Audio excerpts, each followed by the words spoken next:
VKR TV VKR voice ఇదే నిజం. మళ్ళీ ఒక మంచి ముచ్చట ఎత్తుకొచ్చిన గత 50 ఏండ్లలో అసలు ఇంత ఘోరమైనటువంటి సంఘటన జరగలేదని చెప్పేసి అటవీ శాఖ తెలియజేస్తూ ఉంది.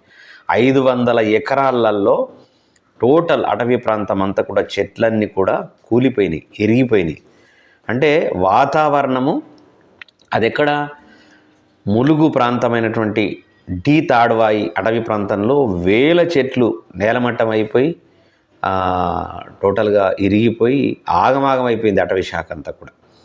ఇది గత 50 ఏళ్ళ నుంచి ఇప్పటిదాకా ఎప్పుడు ఇలాంటి సంఘటన జరగలేదు. మరి భారీ వర్షాలు, కుంభవృష్టి జరగడము, తర్వాత గాలి దుమారము, ఇదంతా కూడా చాలా ఘోరమైనటువంటి పరిస్థితి.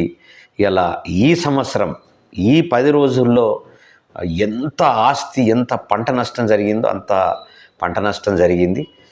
లోతట్టు ప్రాంతాలు కూడా చాలా జలమలమైపోయాయి.